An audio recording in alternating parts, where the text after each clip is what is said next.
ওই যে আমরা শুনেছিলাম না যে যে বাংলাদেশের মানুষের চা খাওয়া শিখছে কোথা থেকে, জানেন না? হ্যাঁ, চা হলো বিদেশি খাবার আর কি। ইংল্যান্ড লোকজন, বিদেশি লোকজন ওরা চা খায়, ব্যবসা করবে, চায়ের ব্যবসা জমে না। ওই যে দোকান দিয়েছে, এখন মানুষ তো আর চা খায় না, দেখে যে এটা কি জিনিস, কি সব গাছের পাতা লতা দেয়, কালো কালো হয়, আবার এইরকম দিয়ে এটা করে খাওয়া যায়, তো মানুষের খায় না। বলছে ঠিক আছে, আপনার টাকা দেওয়া লাগবে না, একবার ফ্রি খেয়ে যান, দুইবার ফ্রি খেয়ে যান।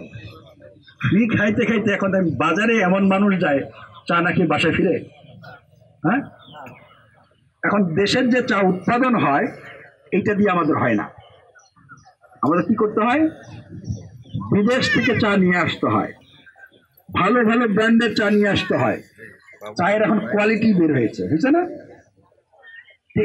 এইটা হলো উদ্যোক্তা। ওই যে তারা ব্যবসাটা বুঝছে যে এখানে যেখানে জনসংখ্যা আছে, এই যে বাংলাদেশে প্রায় 18 কোটি মানুষ, 18 কোটি মানুষ মানে কিন্তু 18 কোটি মানুষ না, 18 কোটি মানুষ মানে হলো 18 কোটি মার্কেট।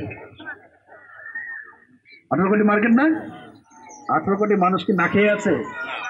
হ্যাঁ, তাহলে আপনি খাবারের যেই দোকানটাই দিবেন সেই দোকানটাই বাংলাদেশে চলবে না?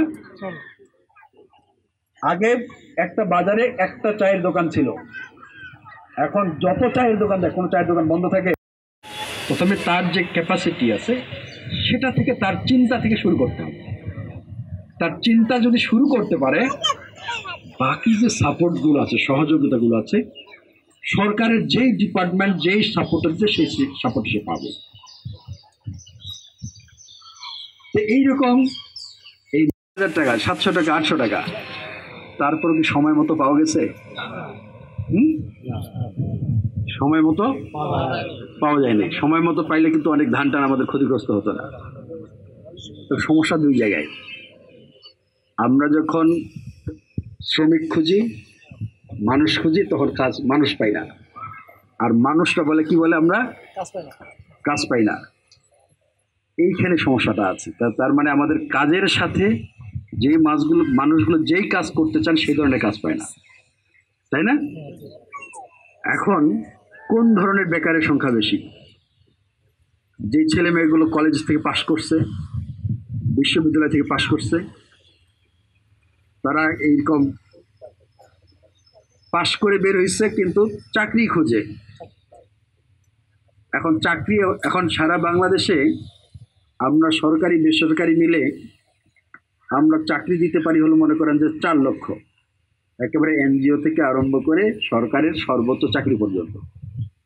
কতগুলো দিতে পারি বছরে? 4 লক্ষ। আমাদের কতগুলো লোক আছে? 27 লক্ষ। তাহলে সবাইকে দেওয়া যাবে?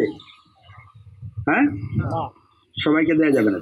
যদি আমরা 27 লক্ষ থেকে 4 লক্ষ মানুষকে আমরা চাকরি দেই শিক্ষিত লোকদের মধ্যে, বাকি আরো 23 লক্ষ মানুষ থাকে, এটা কম করে হলো হিসাবটা।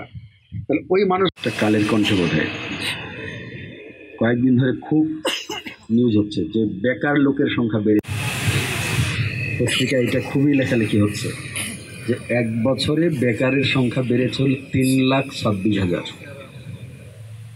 আগে থেকে তো বাড়ছেই।